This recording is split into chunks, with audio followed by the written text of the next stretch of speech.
Let me welcome everyone on behalf of the Carnegie Endowment. I am Jim Collins. I am the director of the Russia and Eurasia program, for those who may not know me.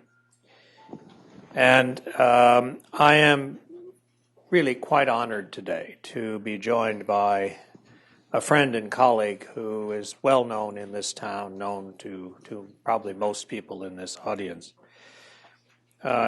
Dmitry Trenin is the director of our Carnegie Moscow Center. He is a respected and recognized thinker, is my view, on what Russia is about and becoming and where its world fits. How does Russia see its world? He's the author of two extraordinary books, I think. One is called Post-Imperium. It's his latest book. And it really addresses the question of, what's Russia all about in its region? How does it see its neighborhood? How does it deal with its past and its future? And another book that I think I also commend was Getting Russia Right, a book a couple of years ago, I think, in which he tried to discuss what's emerging in Russia as a new society, what's motivating Russia. Well, all of this kind of leads up, I think, to today's topic. Dmitry is very well placed, it seems to me, as someone who is an observer, a thoughtful interpreter of his own country's developments. And he's especially well qualified to talk to us at a moment when clearly everybody is a sense that something's going on that's not routine, it's not ordinary. In the last 6 months, there have been all kinds of hypotheses about how different Russia is today from what it was yesterday. And each day seems to bring yet another idea. And so I've asked Dmitry when we were putting this talk together to try to provide us some perspective about the events of next Sunday. What has shaped them? What's different about this Sunday as opposed to some other Sundays in the past? And what's the real meaning of all this as we look at what happens on Monday morning? Because let's assume this is the first and last round, but even if it isn't, if we have a second round of election, there aren't many who doubt the outcome. And so the question really is going to be about what's ahead of the new president as he has to govern a society that seems to be in flux. And so, Dmitry, my question is, what's going on? Jim, thank you for this introduction. Good afternoon, ladies and gentlemen. It's a great honor, of course, to be sitting here and talking with all of you. It's not just some Sunday. It's perhaps the most interesting, if not the most important, election that Russia will have since 1996. But it's, as Jim has just implied, it's more than an election. There's something definitely going on. And to me, this is a moment in history when, as Hegel would have said, the quantity transforms itself into new quality. So you basically had, right up until December 4, 2011, a growing middle class in Russia who were focused primarily and sometimes exclusively on themselves, on their homes, on their kids' education, on their cars, on their vacations abroad, and other such like subjects. Essentially, they learned, and that was a hard way of learning, in the 20 years that followed the collapse of the Soviet Union, that the only path to survival and success was the individual path. And all those people have succeeded. But having succeeded in their professions, in their lives as individuals, they also noticed that the previous agenda had run its course. And any further progress cannot be individually based. So you can have a nice car, but the roads will still be bumpy. You can have a nice apartment, but no one takes care of the elevator, no one takes care of the staircase. You may have won a lot of praise from your peers around the world, but your own government, you feel, is not treating you like a citizen. But the reason why they're not treating people as citizens is that because those people have not yet become citizens. You do not wait for the government to elevate you to citizenship. You have to work for that. And I think that's what happened in December 2011. The people who had spent previously all their lives in the individual domains are now stepping into the public square. This is what's happening. And in the last 20 years, it was the public square in Russia that was most neglected. Individual spaces were quite lively, quite interesting. In fact, in the book that Jim has alluded to, the Getting Russia Right one, I was arguing that the most important thing happening in Russia was not the political. It was the social, based on new economics, based on new environment, globalized environment, and all these things. So I believe that this is the most important thing that's happening. I would add a couple of points to that. There's a revitalization as a result of what we've just seen, a revitalization of the previously dormant political parties. There's a partial reestablishment of the Duma as, at minimum, a place for debate. And that is changing the way that Russia is governed.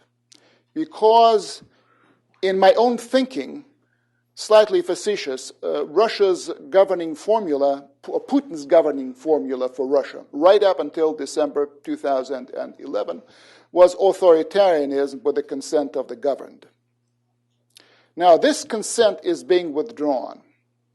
It has not been withdrawn yet, but is been taken away, at least partially, and that is what's happening.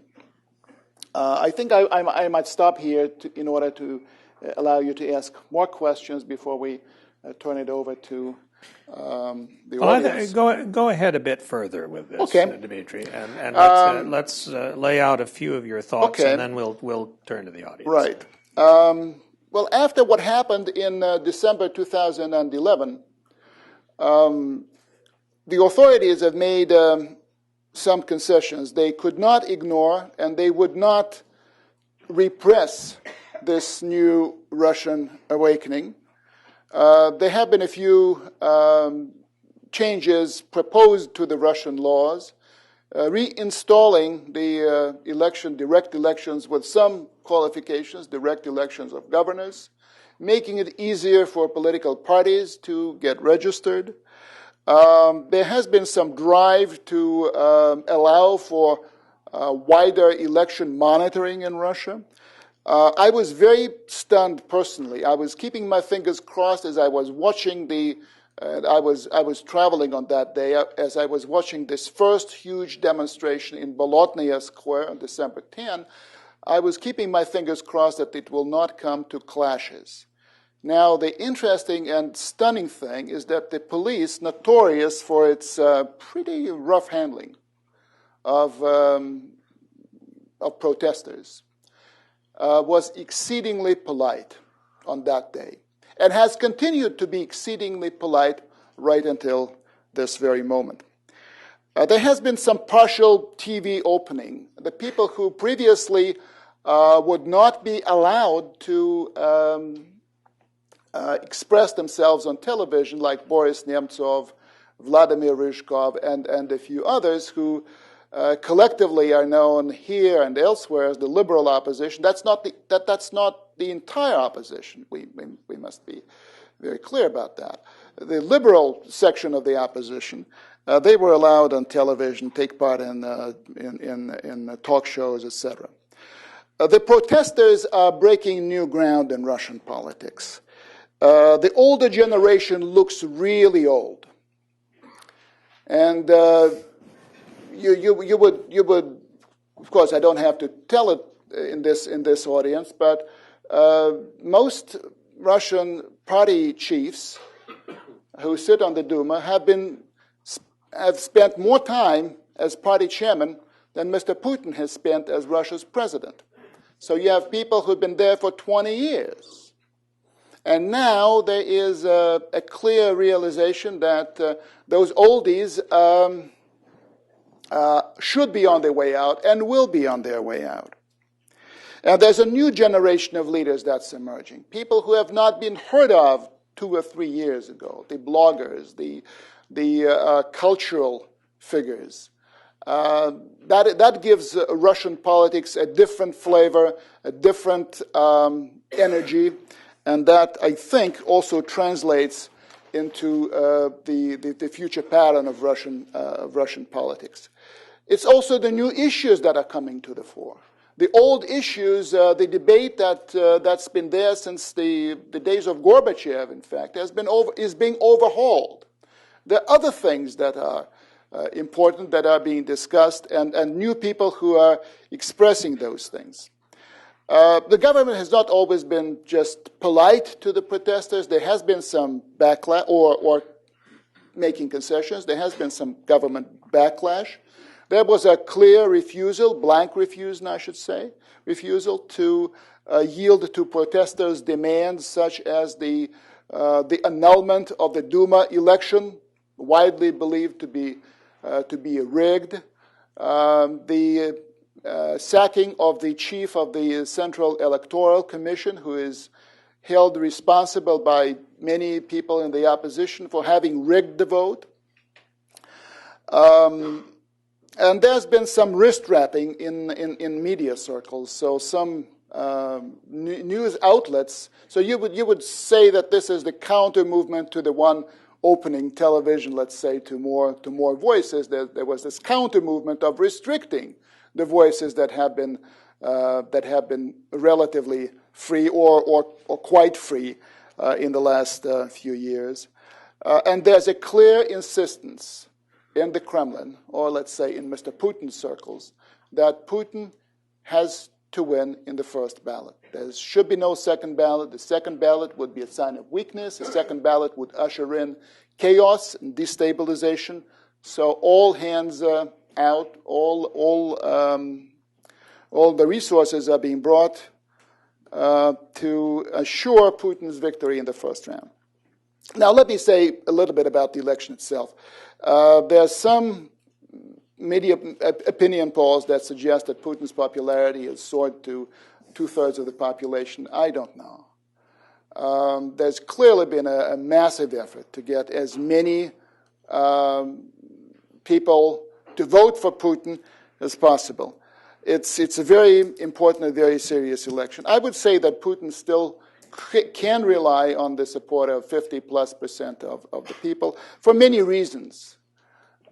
He is a champion of, and he portrays himself that way, as a champion of the interests of the lower classes of Russia's population. He's been raising pensions. He's refused to raise the pensions age. He's been nationalistic to appeal to what a lot of people think about Russia and its neighbors in particular. He's been tough in foreign policy. The things that appeal to his base are all there. All the buttons have been pressed. But there's some other element that we need not ignore. I remember a conversation with Grigory Yavlinsky, another stalwart of Russian politics. The founder of Russia's Yabloko party, the Democratic Party, who's been, well, he's no longer chairman officially, but he is the dominant figure of that party still. He was having an election rally in a provincial Russian city, and he talked and he looked at the audience and he zeroed in on a person, a lady, who was listening very intently, was very sympathetic, was nodding, was smiling at the right moments. So when the whole thing was over, he went up to that lady and asked her how she liked his speech. And she said, "It's a marvelous speech. Absolutely tops." And then Yavlinsky said, "Will you vote for me then?" And she said, "No." Now he asked why. And she said, "Now, young man, you need first to get," he was young then, "young man, you need to go to get to the Kremlin first, and then I'll vote for you."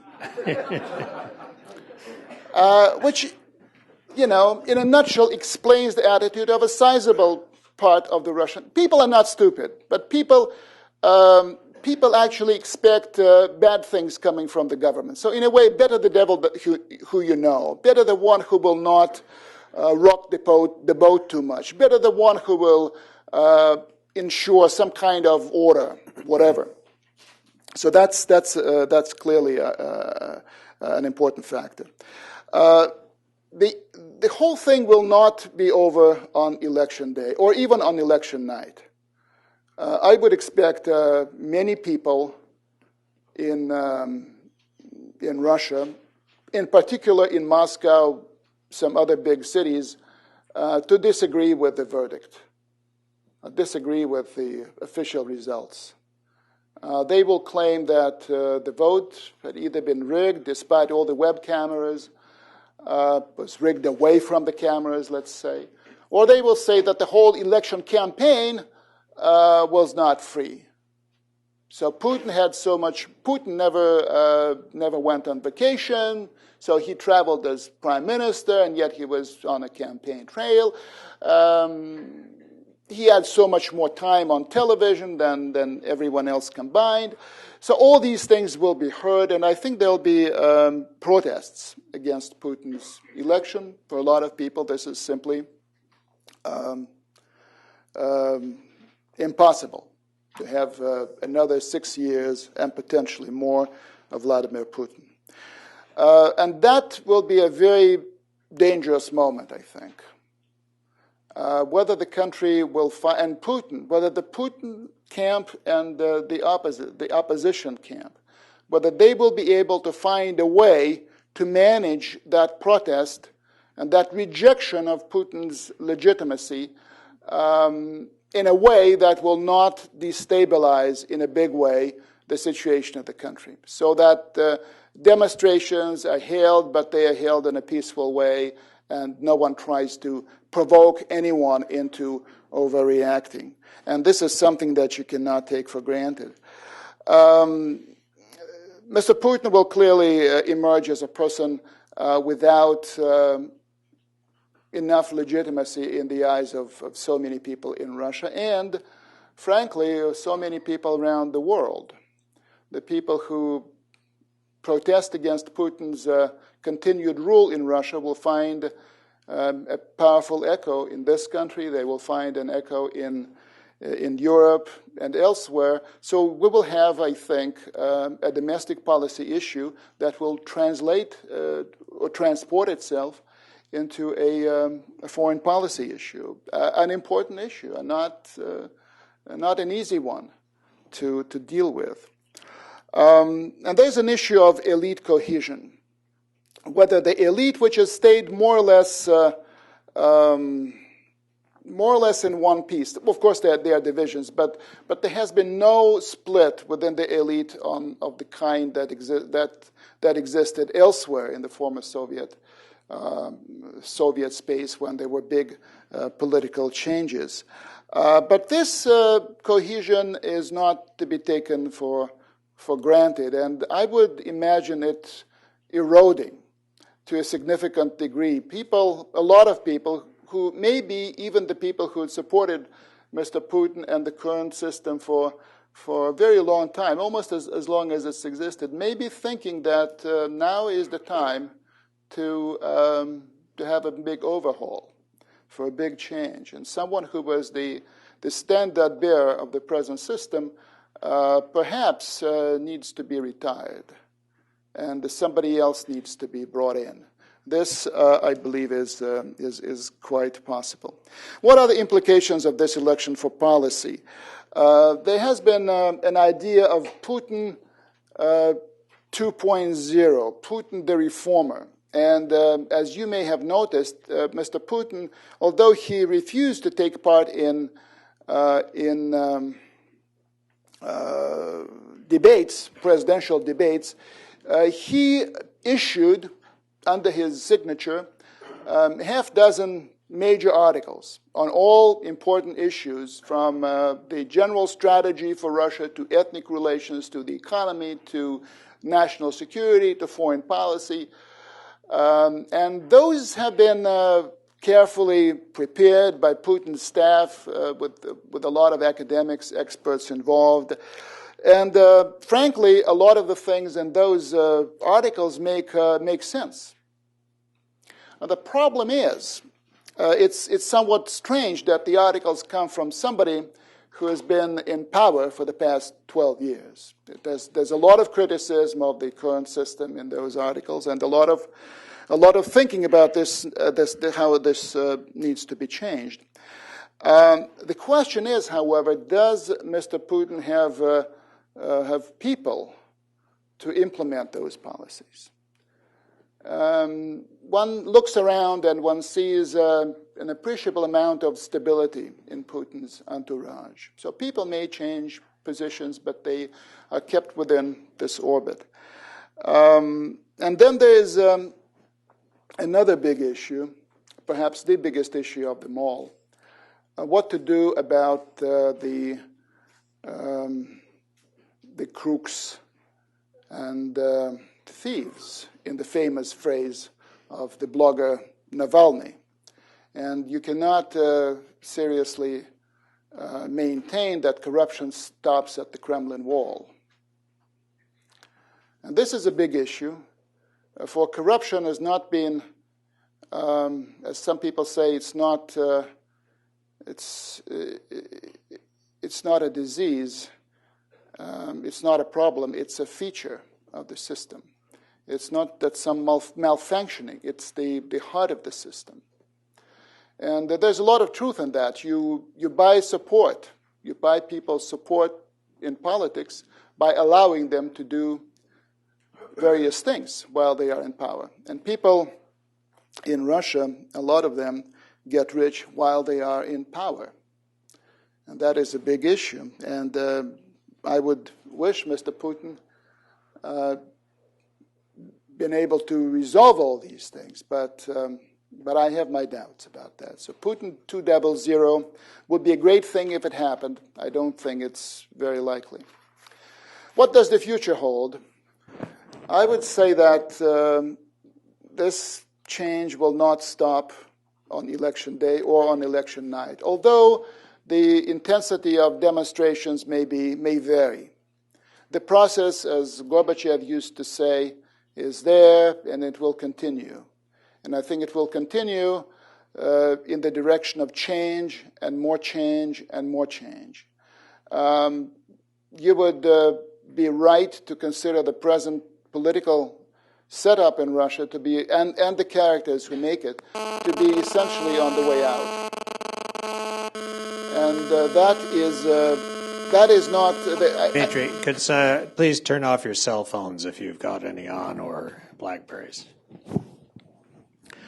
I do not have a timeline for that. People are notoriously surprised when they think about developments. You can never be right about what's going to happen and when it's going to happen. You either say what's going to happen or when to expect change. But change there will be, and I would say massive change. And hopefully it will not be an abrupt change. It will not happen overnight. It will be happening in fits and starts, but it will be happening over a fairly long period of time. An ideal future for Russia, in my view, would be for this absolute monarchy of Mr. Putin be transformed into a constitutional monarchy, with Mr. Putin maybe there, but with his powers, these actual powers being cut, and his and other institutions stepping in as serious institutions, the Duma, the courts, the media, and others. I know it's not going to be that easy, but I hope that at the end of the day, Russia will transform itself into a republic. It would be, in the true sense of the word, with people, with all sorts of people, whether they are conservative or liberal or socialist, buying into that republic. Russia is not going to be all liberal. It's not going to be all communist again. But the trick is to make the various strands stitched together, as they are stitched in the Russian national flag. Say the white for being for the conservatives, etc. And very lastly, let me say what it all means for the reset and the U.S.-Russian relations. There's a lot of insecurity in Mr. Putin's entourage, and you can feel it. You can feel it by Putin's own references to the Department of State as being behind the protests in Moscow and elsewhere, which is very interesting. It's an upgrade or a downgrade, I don't know. In the Soviet days, it used to be the agency that was the principal agency for these things. Now it's Department of State. Interesting. It's also palpable in the welcome that our good friend and colleague, former colleague, now Ambassador McFaul, has had in Moscow. You can see the rationale here in being in the attempt of trying to discredit the opposition through highlighting their links to the United States of America. But the irrational thing, which may be even more important, the paranoid thing, is to believe that the author of Russia's unfinished revolution has descended upon Moscow to finish the job, which I think a lot of people believe. And that's more of a problem, I think, than painting liberals and Democrats and a few others as being in the pay of the Department of State. I think that what will happen during and after the election will weigh in heavily on how the relationship between the United States and Russia will continue after March 4. How to take Mr. Putin's new mandate? It will not be an easy question. And clearly, people in this town and people around the world, primarily in Europe, will be watching very closely, and they will be making judgments on the legitimacy of the outcome of the election. So this is a moment, I think, of true statesmanship. One cannot keep mum about the things one sees around oneself, and at the same time, one has the responsibility of maintaining a sound relationship with, I would say, still an important country. Now, how this will be managed, I don't know. I hope it will be managed in a thoughtful and serious way, so that emotions don't get over, and at the same time that values are highlighted and sympathies are in the right place.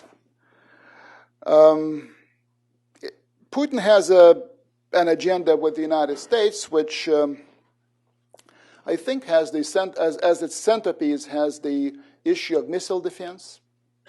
This is a big thing weighing on his mind. How he resolves that will have an important will be an important factor in U.S.-Russian relations. At this point, we don't know whether the Chicago NATO-Russia Council will be held at the summit level. They have not decided yet. it's important how they decide, but they will not decide, I think, before they hear how Mr. Putin's very likely election to the presidency of Russia will be seen in this town, how the public will react, how the administration will react.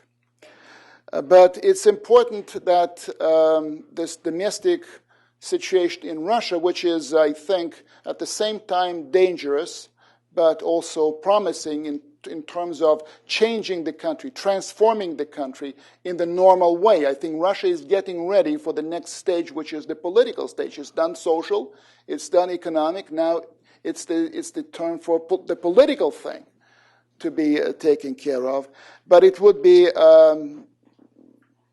tragic, even I would say, if at this very moment of important change in Russia, the reaction from this town will be less than thoughtful. I hope it will be very serious and very thoughtful, but you cannot be absolutely sure, because this country is also going through its election campaign. Let me finish on this note. 2012 is clearly, like all leap years, it's an election year. And Georgy Arbatov's memorable phrase that elections are bad time for good politics and good time for bad politics is as true as ever. And clearly it's true in Russia. But there's life, hopefully, beyond 2012. We need to think very carefully, I think, not only about the vicissitudes of Russia's domestic politics, but about the future of the U.S.-Russia relationship, which I would say is over-dramatized in Russia and undervalued in this country, to be very frank about that. The reset has been very useful. It has been very successful, in my view, but no reset equals a policy. Reset is not a policy. It's something that you reach out for to start drafting a policy, and I think we're still at the drafting board. Hopefully next year will be a time for policy making. Thank you so much. Well, thank you very much, Dmitry.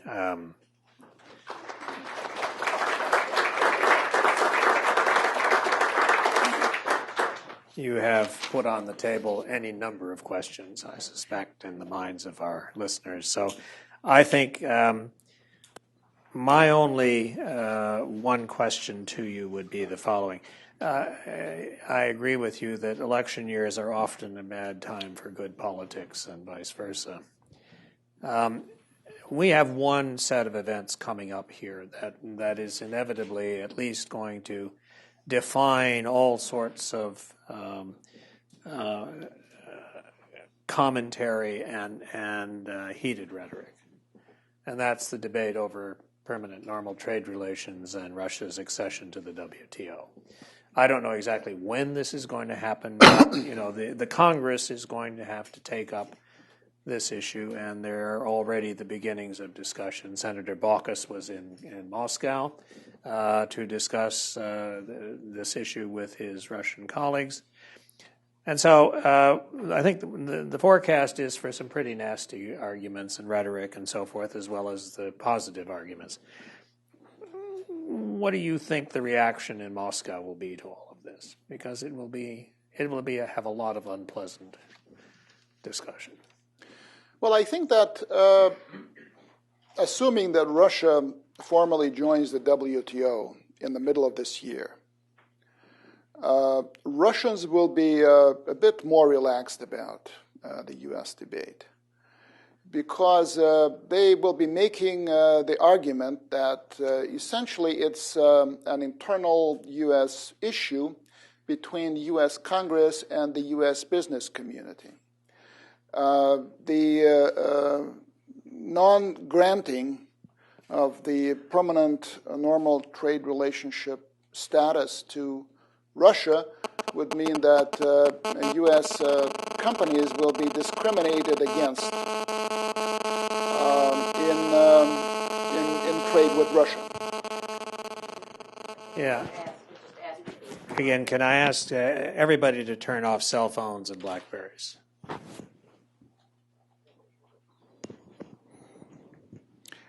So I think that people will be looking at that, people will be making comments, and many of them will not be very nice or pleasant comments, and I understand there have been some vicious remarks in the Russian media about the United States. There was one even quoted in today's Post, which sort of told me that the newspaper called Pravda is still in existence. You cannot get it at Moscow kiosks. So you wondered, well, I thought it existed only in the internet, but fine, it exists as a printed version as well, and people are paying attention. Good. But I think that there will be a debate in the Duma that will follow the U.S. debate. And people will give vent to their feelings. And looking at the composition of some of the Duma committees, you can make sure that pretty caustic or outrageous, or however you want to call them, remarks, as well as more soberly critical remarks, will be made. But I think that the Russians will essentially feel it's the United States deciding between its interests and its emotions, and God help them. Maybe that's the attitude. Okay, let me turn this now over to our audience, and let's begin. Jessica, I'll give you the first. Jessica Matthews at Carnegie. Dimitri, 0 to 100%, what do you believe is the likelihood that Putin will serve 6 years? That's a good question. I would say it's, we're sitting today, it's the 29th of February, 2012. I would say it's about 50-50. No, I will. Let me explain. I think that if Mr. Putin sees the need, and he will not see the need unaided, unassisted. You can only people often do good things only under the pressure of circumstances or under the pressure of other people. You do not do good things because you have a kind heart or a wonderful, intelligent head, whatever. You do that because that's the least bad option. And if Mr. Putin is not the only actor on the Russian stage, there are other actors. And if those other actors prevail on Mr. Putin, and if Mr. Putin sees that the only way for him to preserve what he wants to preserve. And frankly, I think he cares about Russia, Mr. Putin. He has his own way of looking at Russia. I would disagree with him on a number of issues. But I think that the guy is, he has his own vision, he has his own view, and he cares about the country. And if he cares about the country enough to preserve his presidency, and he's been very sensitive to how the office of the president is viewed in Russia. He had that royal funeral for Mr. Yeltsin, with whom he had a lot of disagreement, and whose period is not really favored by Putin's people. In that case, I think he will go down the path of what I call a constitutional monarchy, with allowing other centers of power to emerge, maybe not as powerful as the Kremlin. Clearly, you cannot hope for that, and that should not be a good thing to have several competing centers of power. If somehow his determination to keep the autocracy intact, which was something that doomed the Tsar 100 years ago, then I think chances are that he will not serve out his full term. But I would say one thing: there will be no acquiescence in Mr. Putin's rule, whatever it is, in the 6 years starting this coming May, than there was in the 8 plus 4 years earlier this decade, or previous decade. So how much of that pressure would come from street protests? Is that the driving force of the pressure he'd feel? I think the street is one thing, but there's more than the street to it. The Kremlin, meaning not just the presidency, but the entire apparatus of the state, they've been watching public opinion as closely as any other government in the world, maybe even more closely. Because, as I said, this is autocracy, but it has the consent of the governed as the indispensable basis for regime stability. So, if the public attitudes turn very much in a certain direction, they will be the first to notice that. So, it's what the people think. It's how people act. It's also how other actors act. Putin cannot hand off even a portion of his power to nobody, to avoid. There must be recipients ready to receive portions of the power that are now accumulated 100% in the hands of Mr. Putin. For example, the Duma. Just to give you just one example. And that will require a different kind of leadership from the heads of the parties in the Duma. And again, the present leaders are largely incapable of being such recipients. There are other people who are ambitious, who want to be leaders, who are rediscovering politics. They want to be in politics. They don't want to be just an adjunct to the state bureaucracy. They want to be active and serious politicians. So a lot will depend on other people. But I would still say that the onus of responsibility lies with Mr. Putin. This is his decision will be more important than I wouldn't say all other decisions combined, but he is more important than anyone else's decision. Okay, let me go here. Harley?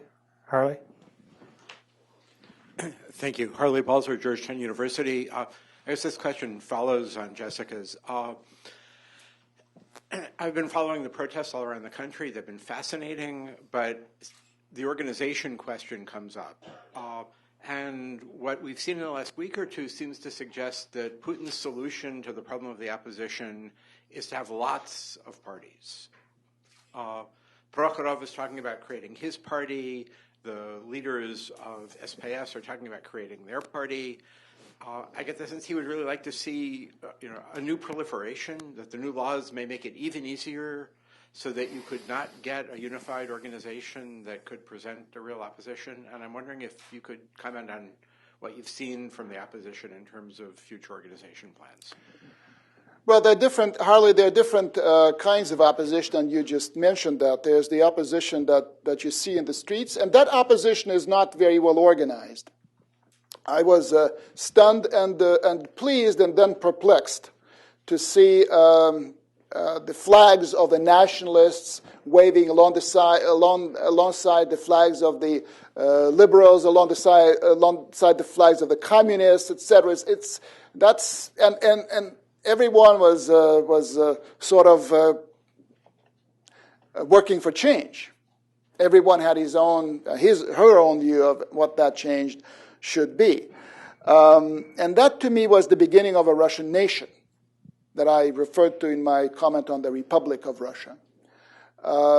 People who have very different views are united on two counts. One is being Russian, and this, you may call it patriotism, you may call it nationalism, however you want to call it.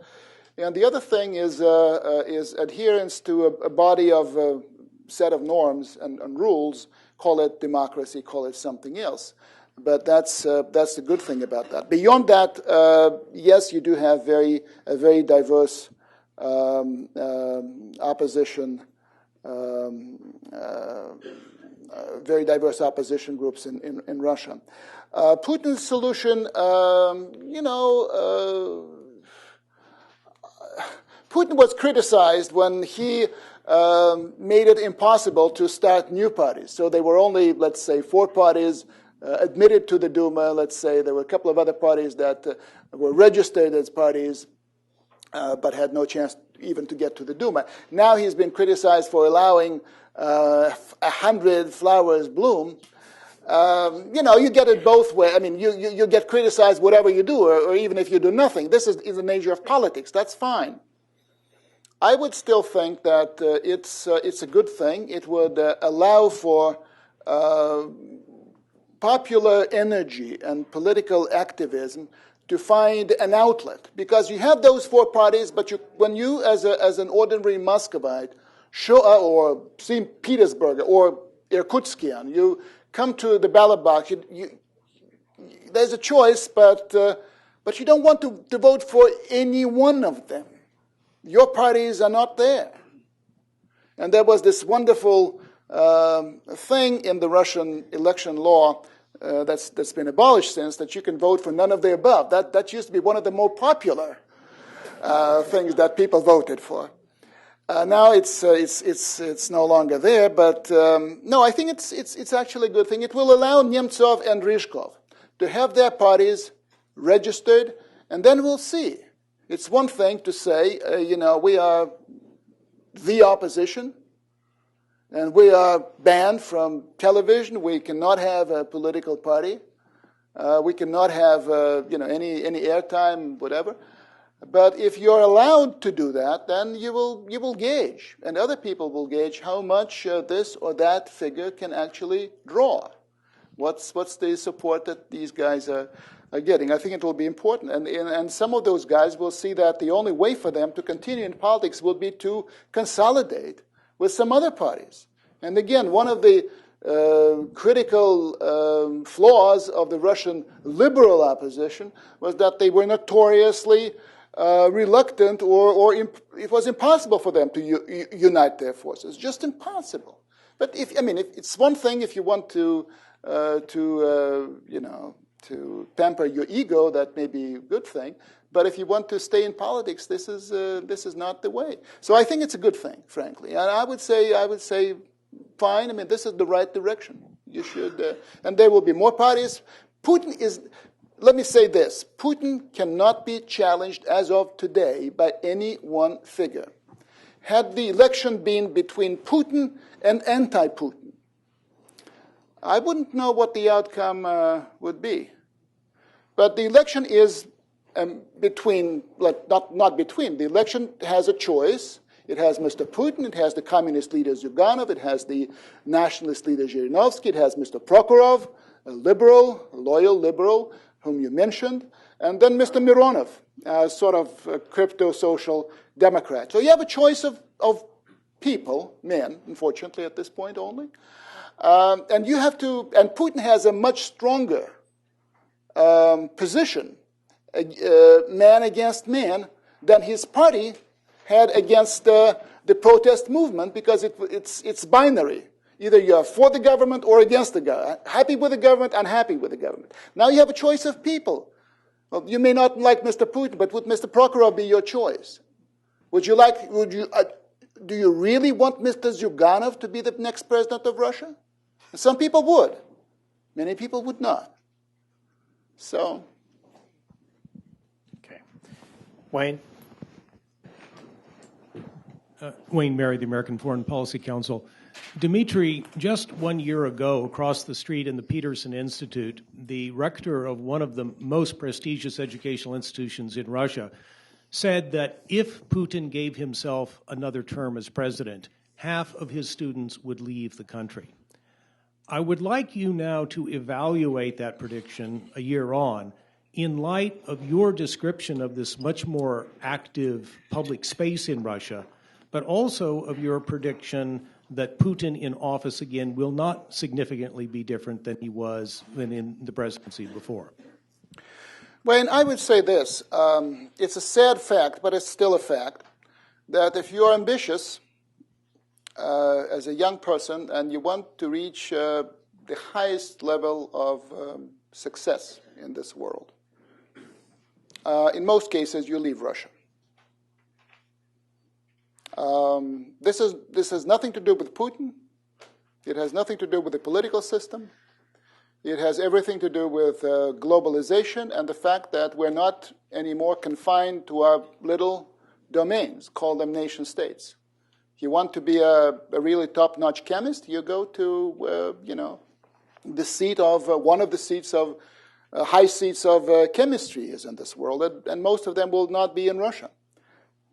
Mathematician. If you want to, so I can go on and on and on. So it's still a problem. This brain drain is a problem for Russia as well as it is for many other countries. So Putin is not really essential to that. What you are talking about, I think, and I heard that argument many times, is the emotional reaction to another 12 years of Mr. You were born maybe in Yeltsin's time, but you started learning about the world. It was Mr. Putin, and then it was Mr. Medvedev under Mr. Putin. You want something. You want change. You want something new. You're just tired of that. And if you think that Mr. Putin is coming back into the office for another 12 years to be succeeded by Mr. Medvedev for another 12 years, I have a colleague who even used to be a friend for a period of time, and he. I won't give you the name. And he said, that was 2008. We were having a nice discussion with a bunch of I think, Japanese academics. And he said, you know what? He was very cocksure about Putin, Medvedev, about the system of power as being totally immutable, totally impervious to any change from the outside. He said, you know what, Mr. Putin will serve out his full term, and then Mr. Medvedev will serve out his full term. So by the time Mr. Medvedev will retire as president of Russia, he will still be younger than John McCain. And the conversation was taking place in 2008, and John McCain, of course, was. That's the same person is far less confident today. He's far less self-confident, and the people who are now thinking about leaving or staying, some of them were imbued with this new. There's something in the air. For a lot of people, demo is fun. There's something. Blogging is fun. There are many new social media are fun, and many of these people prefer to stay in Russia, even temporarily. They might think, because in some ways it's more fun, and it is. As I said, in some ways. So I hope that this new Russian awakening will still attract a critical mass of young and talented Russian people, so that they do not follow the brain drain. Okay. Yes, in the middle of the night. Hey, wait for their microphone, please. Okay. Gil Rosman, Princeton University. Dmitry, I'd like you to elaborate on the foreign policy implications of what Putin has been writing and saying in the last couple of weeks. Particularly, do you see any sign after the joint veto at the Security Council of the resolution on Syria that Putin will, over the coming term, reinterpret his growing reliance on China?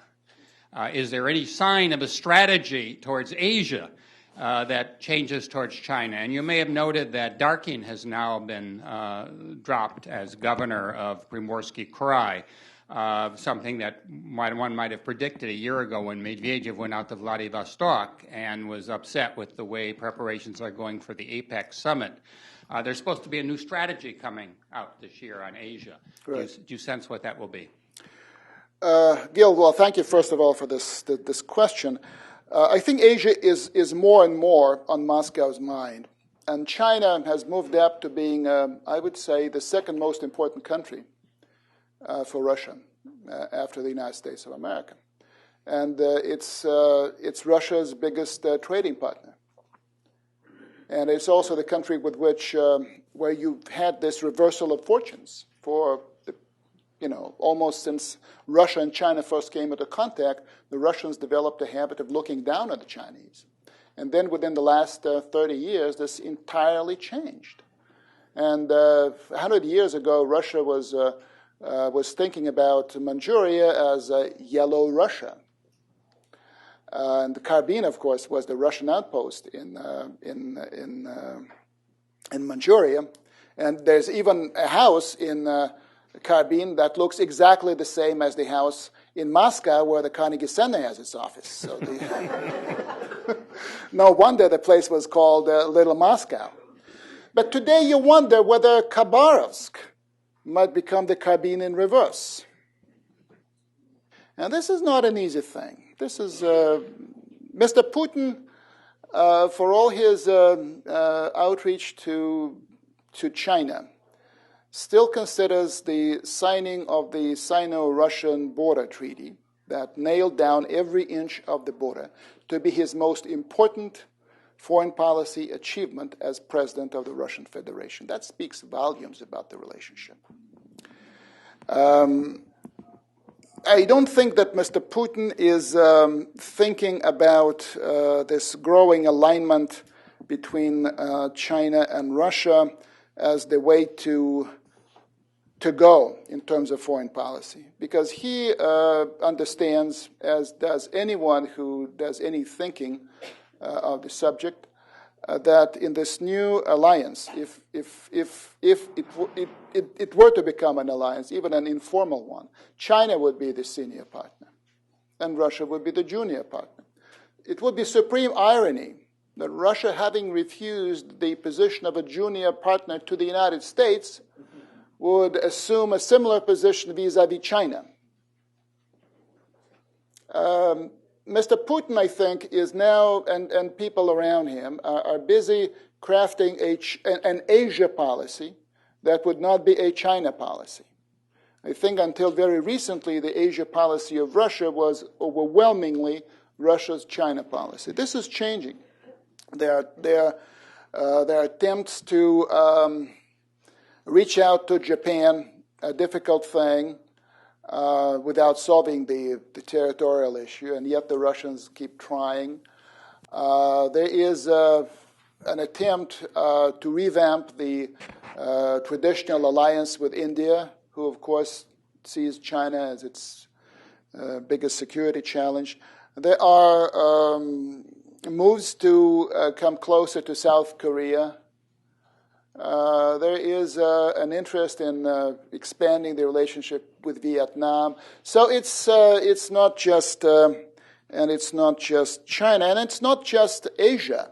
I would imagine that if you look at the United States from Vladivostok, it's very different from from the view of the United States from the European part of Russia. You're not focused on missile defense. You're not focused on NATO enlargement. You're focused on somebody else. And the United States may be a very important factor in stabilizing the part of the world which is where Russia's most vulnerable and most underdeveloped portion touches on the most dynamic part of the world. So my concern is that if there's a combination of factors, some of them I've already alluded to, the rejection of, let's assume for the sake of argument that Mr. Putin's legitimacy is not seriously accepted, not fully accepted by the government here or the governments elsewhere in the West.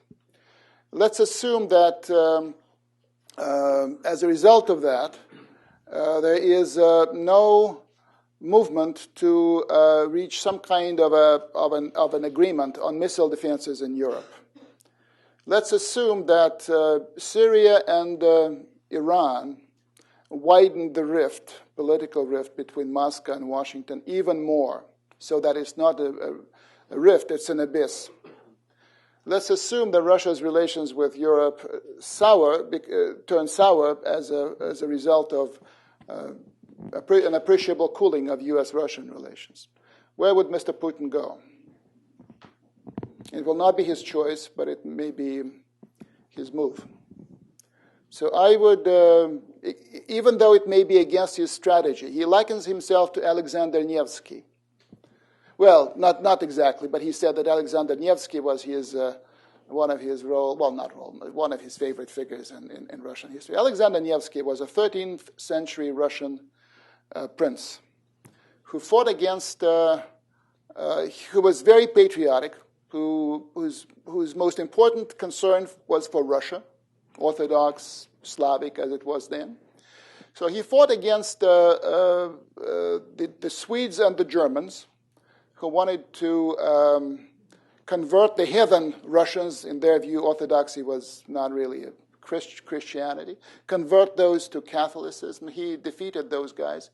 But as a quid pro quo, in a way, he had to accept the tutelage of the Mongol Golden Horde that lasted for 250 years. Well, it's an interesting analogy, at least, to think of. Yes, right here. Yeah. Harrison, can you bring?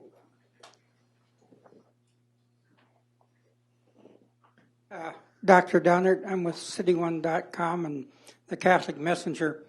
And of course, in this country, we see what a role churches or religion is playing in our election. But what, if any, role is the Russian Orthodox Church having in the coming elections in Russia? Well, the church, the Orthodox Church, of course, that's the dominant religious institution in the country. It has been notoriously close to the authorities almost throughout most of its, I would say, since the 17th century, basically.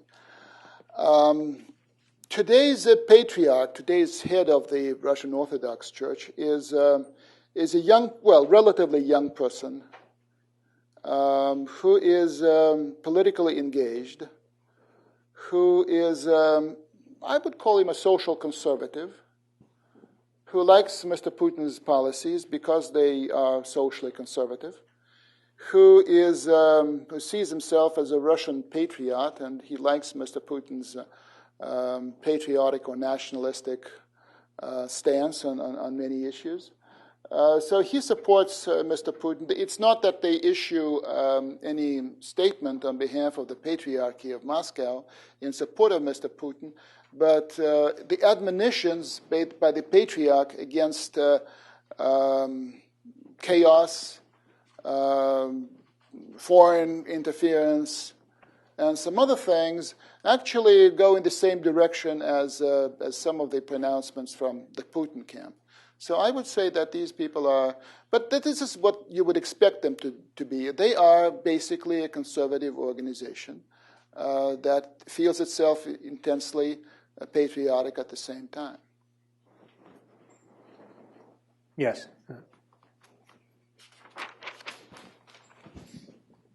Gary Xirian, Capital Trade. Not all Russia is Russian. There is as Putin recognized in one of his recent articles, the ethnic issues might be very important.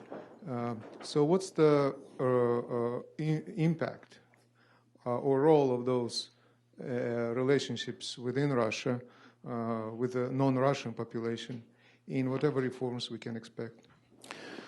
Well, it has something to do with this election, but clearly this is a much bigger issue.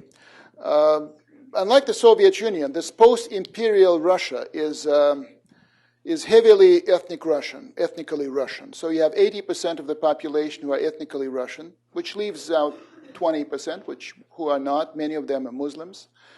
The ethnic relations have become a big issue in Russia because of, essentially because of not so much because of the war in the North Caucasus, which was the biggest issue, I think, in the 1990s, but with the economic growth and a measure of prosperity in at least the key metropolitan centers around Russia, there's been a huge influx of people who seek work in Moscow, Petersburg, Yekaterinburg, and elsewhere. And because there has not been enough socialization among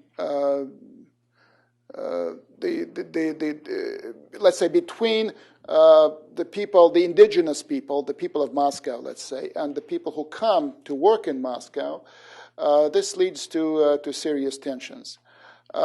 It's also the problem that so many things have happened so quickly and abruptly. I will give you just my own example. My home in Moscow is 4 blocks away from Moscow's biggest mosque. And for many years, the mosque was there. You would notice, a congestion of cars during Muslim festivals. You would find a few, a crowd of people, but nothing really special. In the last 3 years, the very narrow lanes that lead from where my house is to the mosque are crowded by virtually dozens of thousands of young people who look very foreign to me. They would look more like the people I see on television, in Afghanistan or Central Asia. Speaking a language I do not understand, so I would not be able to say whether they're Tajiks or Uzbeks or whoever they may be. Behaving nicely, but all men, all young men. It's a very powerful sight. And fine, you can say, this is fine for integration, and I think it's fine for integration, but it'll take time. And for many years, they are the scapegoat, because many people in Moscow are still unhappy. There are more unhappy people outside of Moscow, but even in Moscow, there are unhappy people. And those people will adopt those foreigners as scapegoats, so that's breeding grounds for chauvinism, for racism. And when some of those people, because not all of them are manual workers, some of them are millionaires, and some of them are flouting each and every Russian custom that they see. So, for example, there was a story that made a lot of noise of a young guy from the North Caucasus who drove his car to the tomb of the unknown soldier and circled around it. It's not this is not something that you would find as ordinary. Or there have been cases during the Ramadan that some sacrificial slayings were performed in the open in some Moscow courtyards. Again, you don't really like that to happen in front of your kids. Of course, the city government is very much responsible for many things. It's responsible for the lack of integration programs, etc. But it's not an easy thing.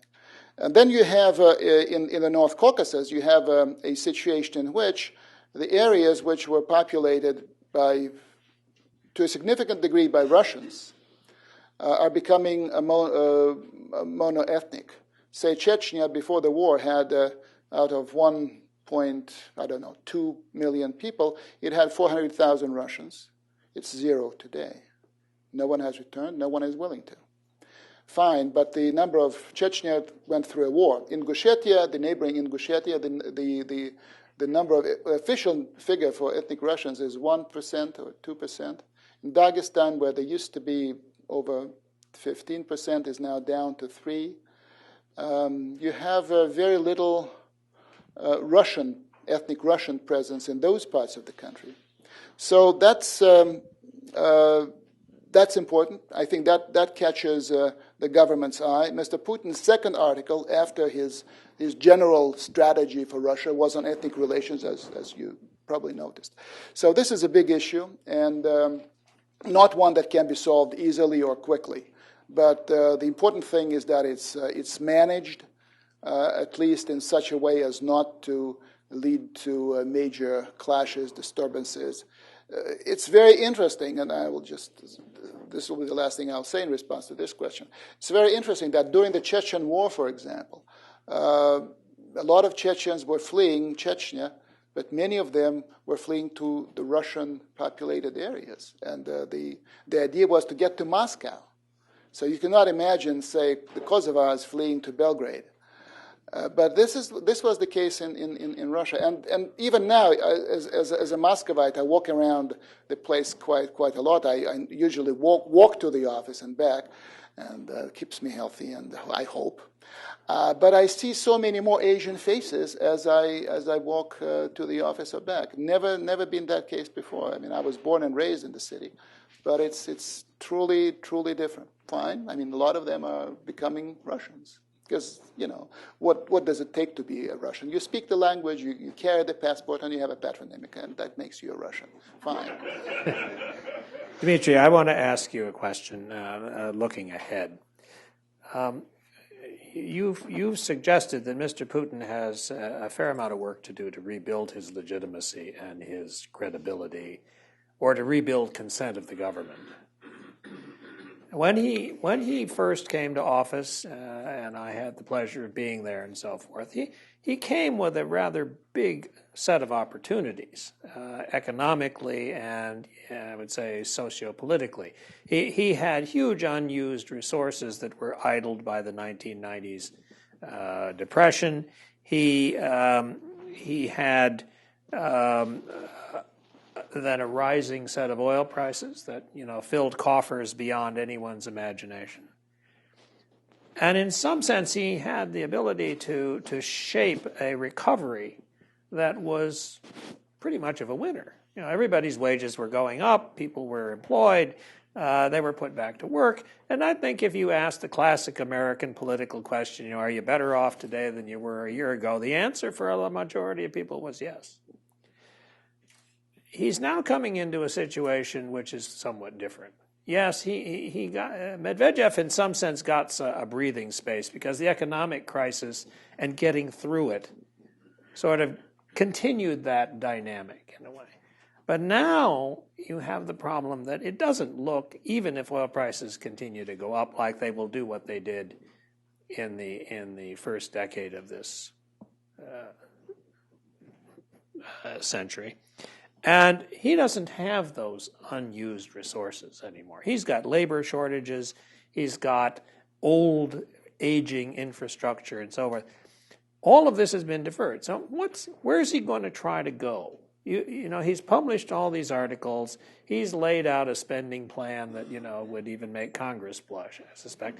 So, what's he going to do here to start the process of filling the expectation, which I assume many people have? He did it before. He'll do it for us again.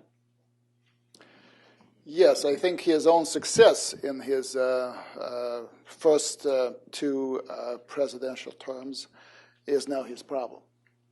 And you can refer to that, but the more you refer to that, the more you cast yourself as a person with a past, but not necessarily with a vision for the future. He has very ambitious plans indeed. For example, he wants Russia to reindustrialize. He believes that a country without an industry is not a serious country. And he believes that you cannot live off gas and oil alone. I think, let me put it this way, I don't think that easy resources are available to Mr. Putin anymore. There's no easy resource to be tapped into.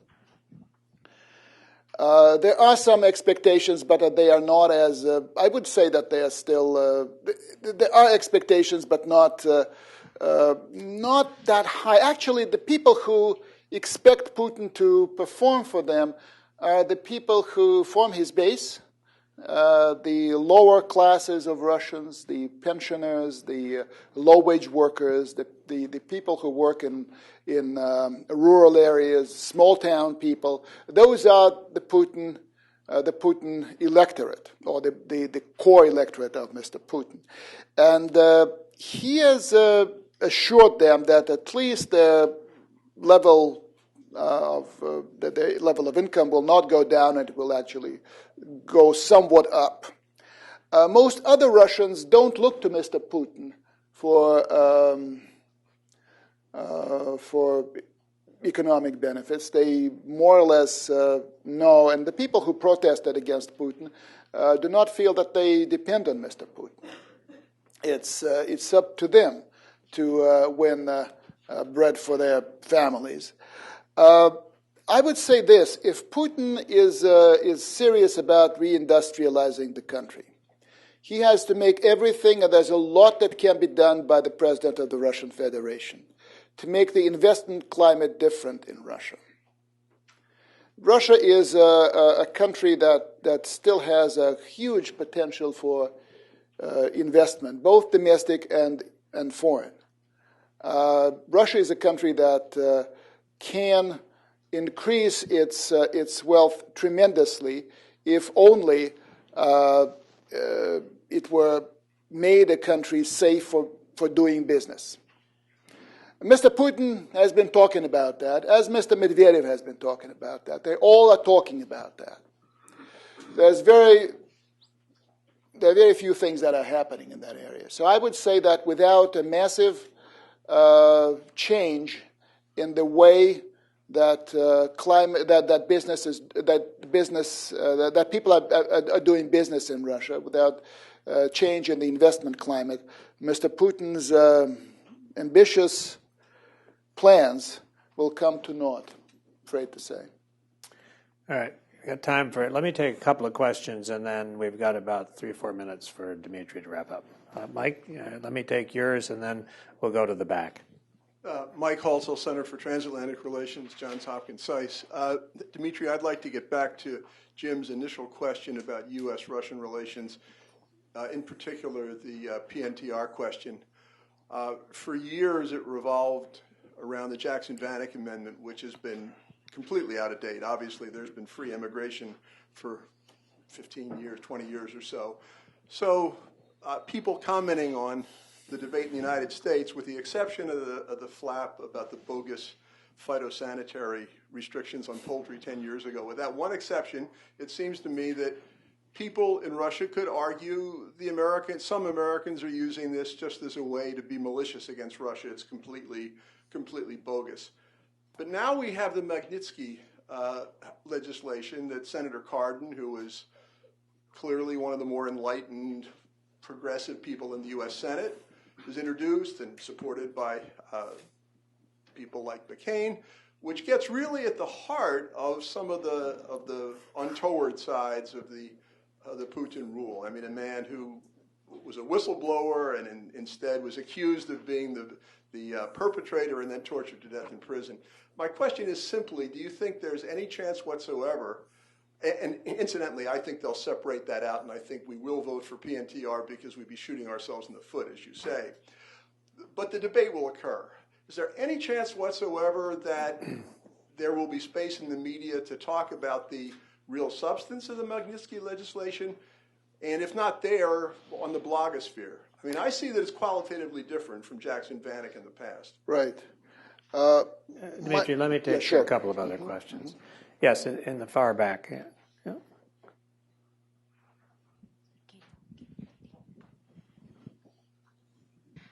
Hi, thanks. I'm Katie Fox from the National Democratic Institute. I want to go back to, at the very beginning, you said that the people who are out in the streets have new issues. Can you frame how would you frame those issues?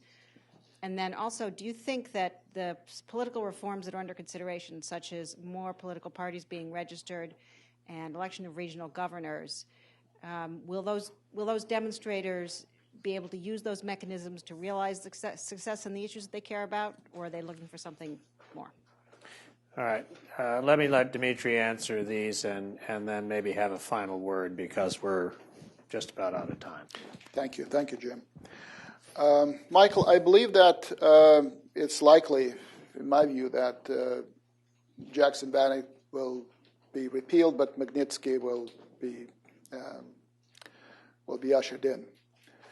There are two ways that Mr. Putin, and this goes to the heart of this 50-50 answer to Jessica's question.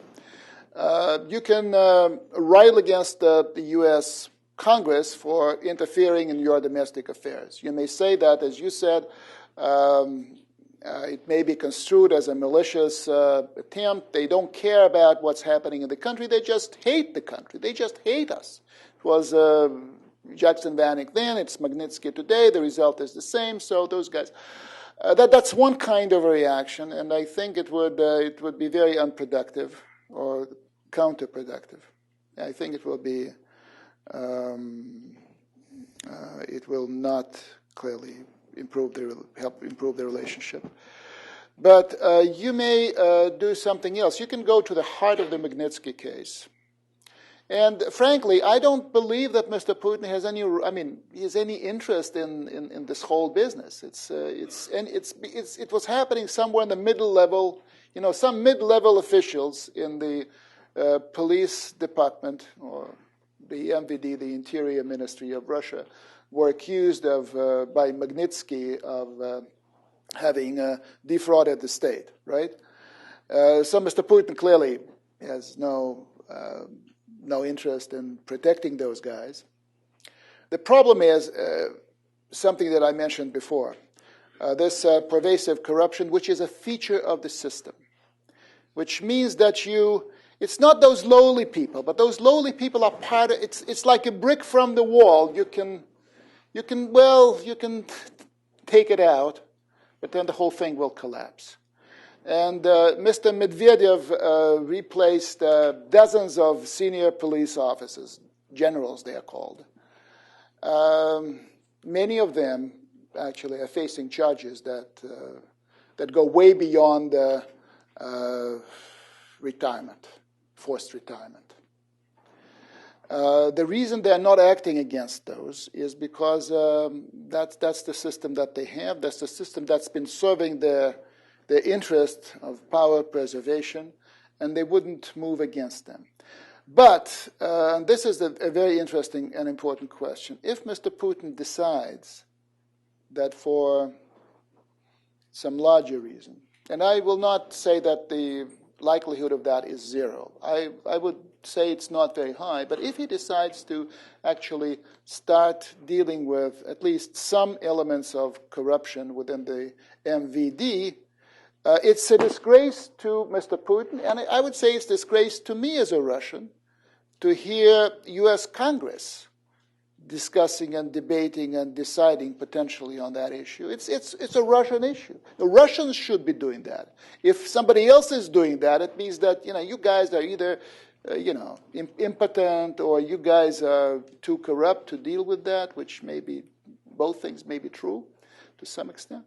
If Mr. Putin decides to move against that, not under U.S. pressure, but because he wants to have a clean house in the police department. He doesn't want crooks there. I mean, at least mid-level crooks. He never met them. He doesn't know them. He wouldn't bother. If he moves against them, it'll be a different case. But or if he is prevailed upon by this political situation in Russia, if it becomes the demand of the Russian Duma, or let's say somebody in the Russian Duma, why should Congress? I mean, someone in the Duma may say from a party that is in general loyal to the system. You say, well, I'm loyal to the system, but let's investigate this. And we've seen some of those people, some of them coming from formerly from the security services, who've been taking a very, very hard stance on corruption. Say Gennady Gudkov, for example, from Just Russia Party. So that may change things. I would very much hope, I don't know what it will be, I hope that the Russians will deal with Magnitsky and let the U.S. Congress deal with more important issues for the United States.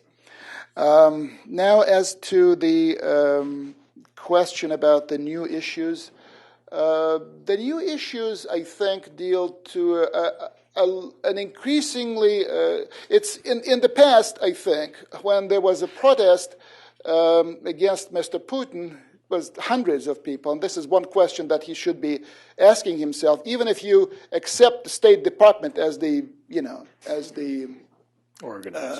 mastermind of it all, you should ask yourself the question. The Department of State has been there since the late 19th century, late 18th century. And if they've been at their work for a long time, why is it that until December 2011, there were hundreds of demonstrators and hundreds and never more than hundreds? And why from December 2011, there were thousands, and then those thousands turned into dozens of thousands, and then they turned into over 100,000. So what's the problem should not be increased funding from the Department of State, something else. But in the past, I think, the issue that the opposition put to the fore the opposition was primarily liberal opposition. So they put issues such as human rights in general, political rights of Russian people, democracy versus authoritarianism. Those were the issues that people talked about. Today, it's because society has matured, society has interests. It's more about, let's say, the business climate you hear from the business part of society. It's more about students' rights you hear from the students. It's more about, so each group of Russians is coalescing into a social force of sorts. And those social forces are challenging the government with their own agendas, which do not always coincide. It's a very diverse thing. So Russia is maturing as it should. But will all those things, more political parties, will those things give protesters a voice? I think that will give them a voice, but it'll be up to them to perform. You can no longer be able to say we would win the presidency of Russia if only Putin allowed us to appear on television. This will no longer be a sellable argument in any audience, including this one.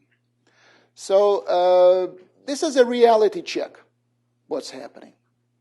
And there's no question, of course, that the government will do anything and everything to preserve the current status quo. You would expect them to go to great lengths to. They will not be busy bringing their own demise forward. You cannot rely on them for doing this. They'll be pushing back. But it's politics, and it's it's going to be more lively. The thing about Russia is that it has become awakened. It's become, and this is the beginning. This is not the end. This is not even the beginning of the end, as somebody said. It's the beginning of the beginning. So there'll be more interesting things ahead. Russia is a place to watch. I think it's an important country, and I think it will become more important if the right kind of change happens in Russia within the next several years.